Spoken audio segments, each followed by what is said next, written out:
All right, Torture Talk. What's good? Hey, everybody, how y'all doing? Oh, man, I'm so happy to be here today. Hope y'all happy. I hope everything's good with you. I hope everybody's fine. I hope everybody's good. Thank y'all for being here with me. To all my new subscribers, thank y'all for clicking the video. I am the king of the North. So if you heard about me, here I am. I appear I appear like Nemesis though. I ain't gonna lie. If you ever play Resident Evil, I bust through walls. You know what I'm saying? But hey, so today's episode is gonna be a really interesting episode because today I'm going to go through the timeline of the albums from Kendrick Lamar, J. Cole, and Drake, and which ones were number one. And we're gonna see who comes out on top. You know what I'm saying? Because there is this ideology, I would say, going around saying Drake was running hip hop for 15 years. So we're gonna go and actually see if he has been running hip hop for 15 years. Before I get into that, I got to get a legendary spill. This is Torture Talk. If you like the content, please consider subscribing. If you're new here, let me work for your subscription today. All the beautiful, single, sexy ladies, put one in the chat.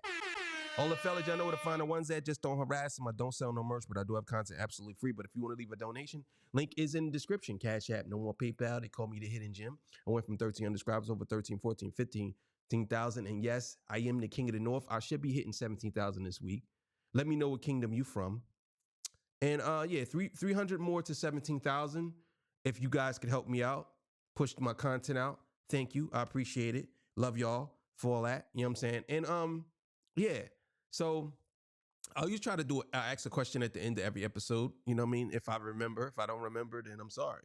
So let's get it, man. We're going to get into this because this is going to be a goodie, man. It's going to be a real good one. All right, man. So look, given the history of these guys here, Drake, Kendrick, and J. Cole, it's only right that we go through the history of their albums and who had the most number ones. You know what I'm saying? Because I think that a lot of people need to understand the truth about what's really going on out here in these streets of the music industry. Put that together real nice. So we're going to get into this because Drake has about, I believe, 13 or 14 albums. Kendrick has, I believe, 5 to 6 studio albums. J. Cole has about 5 or 6 studio albums, right? And we're going to break it down, go through album by album, year by year, and which one was what. So, you ready? All right, let's get it going. So the first guy we're going to start with is Jermaine Cole. J. Cole, I believe he's from North Carolina. Artist who is a phenomenal lyricist. He's pretty, how would I say, he's pretty very good with words. Out of the three, I probably would go with him as the best lyricist because I think that his wordplay is very good. He puts words together very well. That doesn't take anything away from the other two. You know what I'm saying? I think that he focused more on lyricism than actually creativity and content, in my opinion. So his strong suit is his lyrics. You know what I'm saying? That's what I believe J. Cole's strong suit is. We're not talking about whether his antics, you know what I'm saying, whatever he did. We just speaking on his career on this episode. That's all I'm talking about. Whatever he does in his personal time or his antics, that's a whole separate argument. So this is where he's at. Now, in 2014, J. Cole released Forest Hill Drive, right?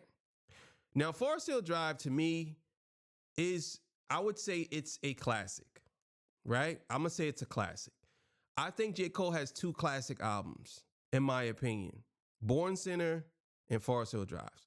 Forest Hill Drive was J. Cole's first #1 album. His only #1 album. So Forest Hill Drive 2024 that came out 11 years ago, which is crazy to me. But this album's pretty good. If you guys are into this, I believe that this album kind of try to mimic kind of Good Kid, Mad City-ish versus To Pimp a Butterfly. And I think that, well, then again, no, because this album came out before To Pimp a Butterfly. So this is more in a Good Kid, Mad City realm, in my opinion. I believe it came out before To Pimp a Butterfly. I think it did. But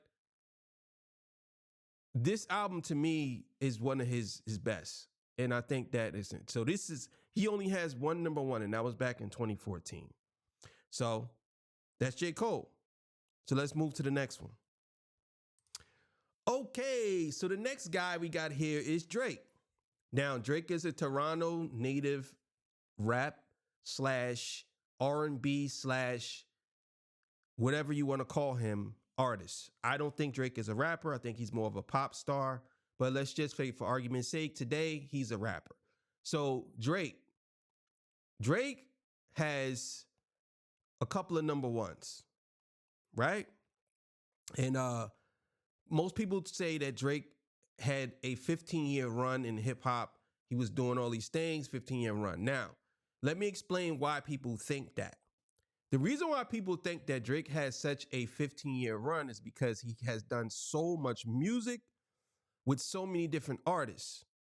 And everything he jumped on either went #1 or was a success. So when people say that Drake ran the game for 15 years, that's what most people are talking about. That's what at least you think that they were talking about. But here's my rebuttal to that. Drake didn't run the game for 15 years. And here's the proof of him not running the game for 15 years. I think he was very active. He was the most active, but he didn't run the game for 15 years. And I'm gonna show you why he didn't run the game for 15 years. So we're gonna get to the very first album that went #1. Okay, so this album came out in 2011. Take Care.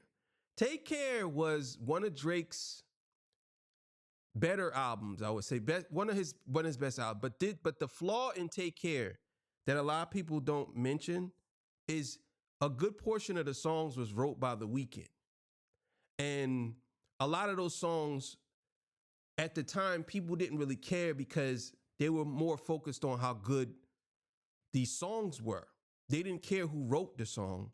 They just was more focused on how good the songs were. So when Drake dropped Take Care, it went #1. I don't know. I'm not going to go into how much it sold. We ain't going to do all that. We're just going to say it was #1. This was in 2011. But he definitely had some help getting there. And that's one point away from Drake, because when people say he was running the game, well, with this album, The Weeknd contributed a good portion of this album to help him go #1. You know what I'm saying? So let's just put that out there. But we're going to keep it going. All right. 2013, Nothing Was the Same. This is my favorite outside of, if you're reading This Is Too Late, this is, I believe, Drake's best album. But here is the kicker. This album was, I believe this one and the next one was mostly written by Quentin Miller, or he had a lot of help with this album. So there's another album that he had help with that pushed him to #1. And people were saying that Drake was running the game. But my argument to them is, well, was Drake really running the game, or was it other people putting him in this position, putting these songs together for him, and he was just basically a template or whatever, right? But let's just say, for argument's sake, this is another #1 album, and this was back in 2013. You know what I'm saying? This is a really good album. If you never heard it, this is best Drake to me. This is where he gets his best material, I think. 2016, Views, the worst Drake album in my opinion. The worst Drake album. But this album to date, I believe, sold 1 million copies in 1 week. But this album is horrible to me. It's terrible. But that's besides the point. This is another number one. So he has so far, Drake has three number ones. And this album here was one of them. And I think that Views was one of those albums that I think that it was kind of trying to compete with Good Kid, not good, with To Pimp a Butterfly, because with To Pimp a Butterfly Kendrick made that solely, it was a Cali album. You know what I'm saying? Let's just be clear here. It was a Cali album. Not all the way, but it was. This is matter of fact, I'll take that back. It was more of an American album. Let's just put it out there like that. It was whatever social justice, the things that was going on at the time. This album here was more of a Canadian style, reggae, whatever you want to call it. Not reggae, but you know what I mean. Their type of music in Canada. This is what this album was. You know what I'm saying? And I think he totally missed the mark with this album. But this is his number 3, Drake. Views, 2016. In 2018, Drake dropped a double disc album called Scorpion. Now, this was after the beef with Pusha T. He dropped this album. And people were saying that this was his magnus opus. People were saying that this was his what they call that? What's the Jay-Z album? Blueprint. You know what I'm saying? This was his Blueprint 2 or the Blueprint. This was his return to form. He was the guy. I think Scorpion is okay. Scorpion had too many songs, in my opinion, and it was okay. It was okay.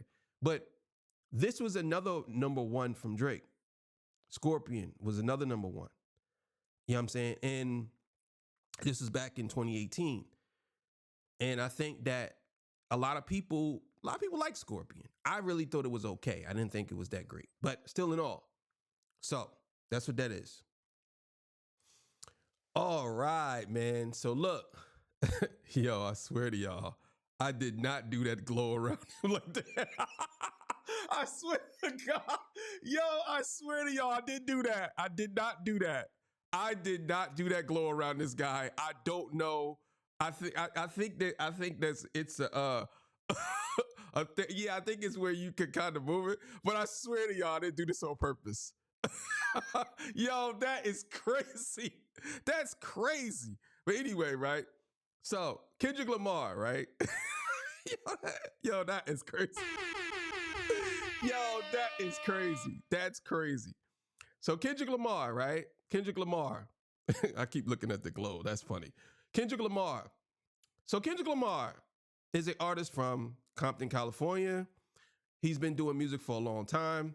He is what they call an enigma, in my opinion. He is what they call someone who is one of one. You know what I'm saying? I think Kendrick Lamar put himself in a great position in hip hop throughout the years. He's one of those artists that doesn't have anything on him, whereas you can say, well, he did this. It's off the muscle. Most of his music that is successful is because it's great music.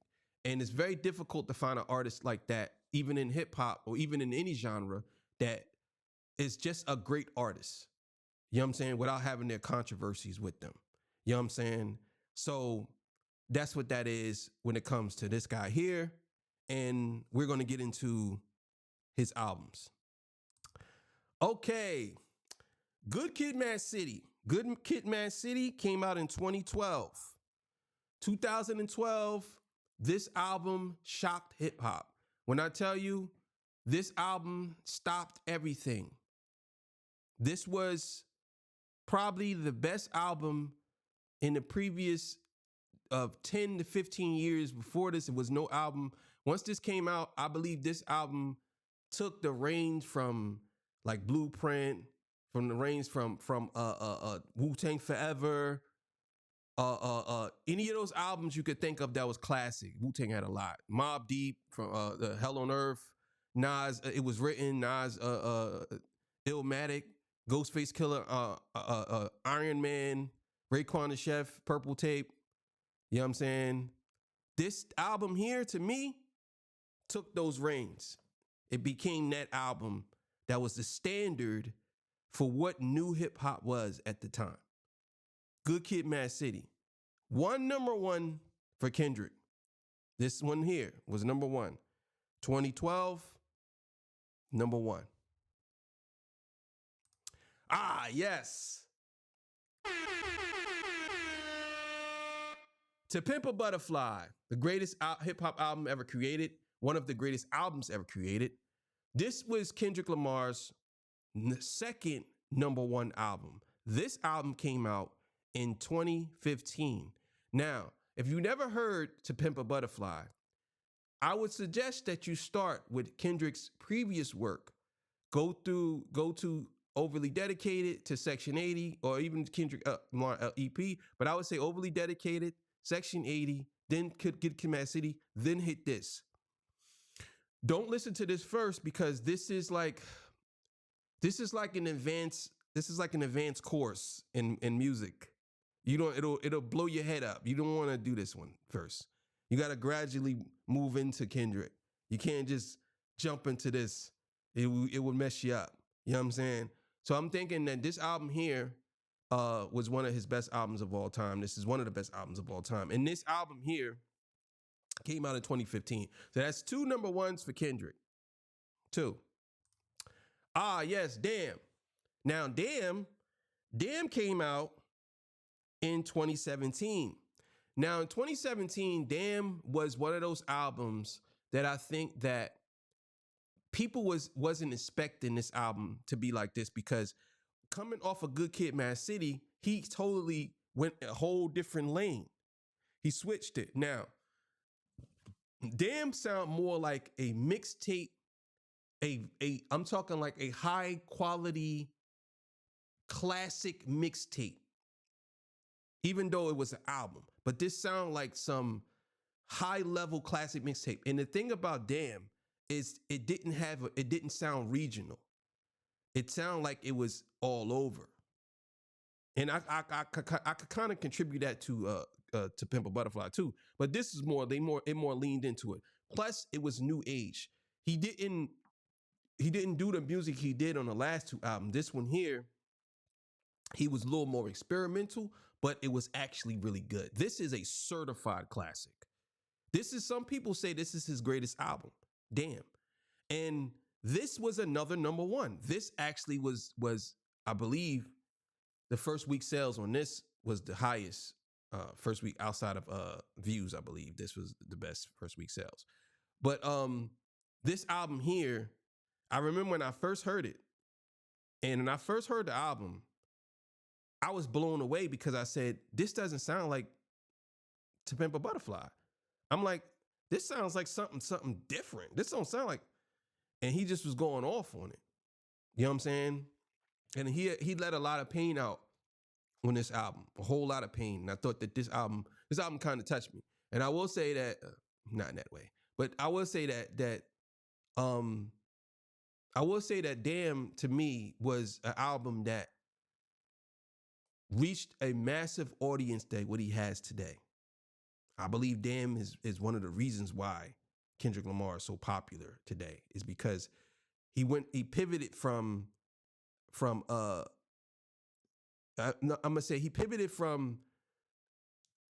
racial equality, black power ish type of To Pimp a Butterfly type of music to more of authentic black man in the troubles that we go through in life with our families and stuff like that. He pivoted to that. And I believe that this album, even though To Pimp a Butterfly was the best album ever, I believe this album was more rooted with the people and how you would feel. I can actually feel people feeling this album more. Even though I like To Pimp a Butterfly better, I think people would like this because it's not so over your head. You know what I'm saying? If that makes sense. So this is his number three, his third number one. Mr. Morale and the Big Steppers, one of my favorite Kendrick Lamar albums. It's not the best to me, but it's one of my favorite. This is his fourth number one. Now, so far, he's tied with Drake. Now, everybody's saying that Drake was running the game for 15 years. They were saying, oh, Drake was running the game for 15 years. And then he was running the game. But so far, Kendrick Lamar is tied with Drake for having the most number one albums. Now, that's what it's about. It's not about the features. Because if we go through the features, it's people that probably got more features than Drake. But we ain't talking about the features. We're talking about albums, right? So far, he got 4. Now, Mr. Morale and the Big Steppers, this is a family album. This is a man who is willing to die for his family, and he's willing to put his woman and his kids first. Look at the album cover. It says it all. The album cover has him with a pistol in his back pocket. You know what I'm saying? And him with a crown of thorns on his head. And the crown of thorns represents him saying that he's God in his household, and he would sacrifice his life for his children. He got his daughter in his hands, which means he's holding his daughter, which is magnificent to me because the father holds the daughter and the mother holds the son. You know what I'm saying? Then you see the bullet holes in the wall, and then you see the radiator, and you see the bed. Basically saying that they live under chaos, but they're on alert, high alert. You know what I'm saying? This album cover to me is amazing. It's so much in this album cover that there's so many different subliminal messages in this album cover that I think people don't even understand. A lot of people see this album cover and just see it as just an album cover, but he's got so much going on. But anyway, this is his fourth number one, and this came out, and I believe this album came out in 2022. This is his fourth number one. Ah, yeah, man. Yeah. GNX. GNX is Kendrick Lamar's fifth. 5. My hand's ashy as hell. 5. Number one. 5th number one. Now, that's so far, he surpassed Drake. He surpassed Drake in number one albums. Right? Because this is his 5th number one, which means he has more number one albums than Drake. Right? This is what everybody's saying that Drake was running the hip hop game for 15 years. Okay. Kendrick Lamar has more number ones than Drake. And Kendrick Lamar had more album of the year than Drake. But GNX came out 2024 off of the beef with Drake and J. Cole. People say not J. Cole. I say with J. Cole. Kendrick Lamar cemented himself as the greatest rapper of all time. And on top of that, he put himself in position where he runs the rap game. And he also made it very difficult for rappers to actually put out any type of music. You can't just put out any music no more because Kendrick Lamar is at the forefront of the music industry when it comes to the hip hop genre. People don't want to hear people just rapping about, I don't know, chocolate covered donuts anymore. Nobody wants to hear about stuff like that. People want to hear real actual bars, real actual content, real actual music. Nobody want to hear about how good your pussy is. Nobody want to hear about that.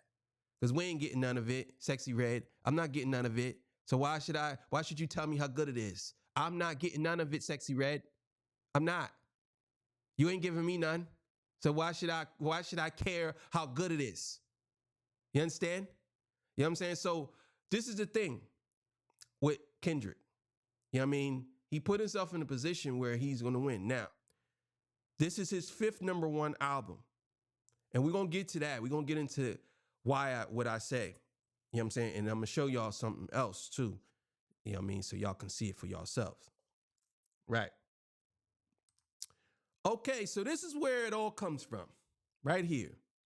So he says, did some research and he sees that Drake had 4 number one albums, and we went through that. Kendrick Lamar, we went through that. J. Cole, we went through that. So where does 15-year Drake run come from, right? And that's my question I have for y'all. Why do y'all think that people say that Drake ran the game for 15 years? And why do you have media outlets like Joe Buttons and Rory and Maul and academics and I don't mean to put Joe and all of them in together. I'm just talking about them saying that he's been running the game for 15 years. Why do y'all think that is? Is it because he been doing so much music with people and people say he's been running the game for 15 years and they're not counting his albums? Because my thing is, how could you say that somebody's been running the game for 15 years and you have somebody else body of work better and every year they drop an album, it's number one? Every year Kendrick dropped the album, it went number one. Every year Drake dropped the album, didn't go number one. Drake has way more albums than 4. So if he has way more albums than 4, J. Cole has way more albums than 4. How can you say that this man has ran the game for 15 years? Follow me. If only 4 of those 15 years, he has 4 number one albums. How can you say he ran the game for 15 years? Make it make sense. 4.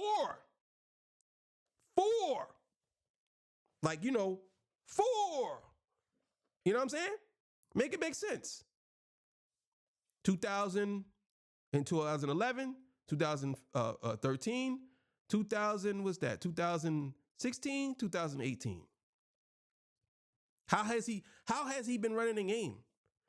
But Drake dropped the album, he dropped plenty of albums. But this is the only time he's running the game. So I think me personally, and we could get to Kendrick in a second, but I think that the narrative was Drake was the pretty boy and he was the guy he was the pretty boy. Easy on the eyes and ears for some people. And he was very easy to listen to because Drake has a very good rapper's voice. You know what I'm saying? Very good rapper's voice. So he's easy to listen to. There's nothing choppy there. His flow is smooth. You know what I'm saying? Smooth. He's smooth flow dude. You know what I'm saying? And to be honest with you, whoever's writing this stuff, they put him in between the two because it's J. Cole is the extremely good lyricist. Kendrick Lamar is the extremely good creator. Then you got Drake in the middle. Drake's in the middle, and him being in the middle would be more whoever's writing his stuff for him and putting him in this position, but he's in the middle of that.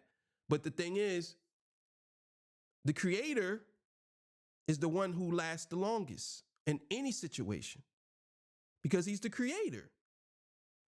The writer will last long, but eventually people will get tired of it because that's all you're doing. And then the guy in the middle, which would be Drake, if you got somebody cosplaying somebody, obviously he was going to out him on that too. But so Kendrick Lamar, well, let's just do J. Cole. J. Cole, one album. How could you say that he's the best? How could somebody say that J. Cole is the greatest rapper of all time when he only has one number one album? And these other two guys lapped him, totally squashed him. Now, again, we're talking about these 3 guys here because I know a lot of y'all going to jump in the comments and say, what about these rappers? They have more number ones than him. So you're trying to say that he's number one? No, we're talking about these 3, the big 3. These 3 here. You understand? You understand? These 3. Because I don't want to have to jump in the comments and be like, what the fuck is this nigga talking about? Okay? So understand that. So we talking about these 3. So look, J. Cole, 2014, Forest Hill Drive. Can't say he's the best. Drake, 15-year run, totally exposed. Can't say he's the best because he only has 4 out of all these albums, 4 number ones. Kendrick Lamar, every album was number 1. Every album he dropped was number 1. How could you not say he's the best? Every album he dropped went number 1. Every one of them.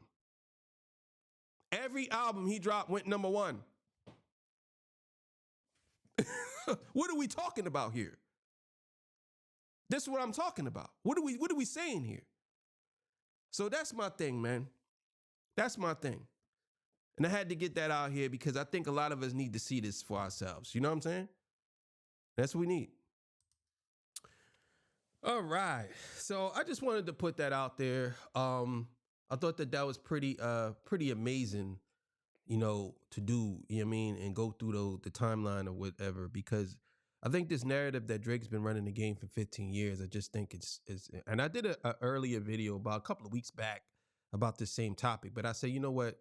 I want to look into this and dig deep and go through the albums and give a little review of the albums and talk about the whole situation. So gotta do it that way. You gotta do it that way. You know what I'm saying?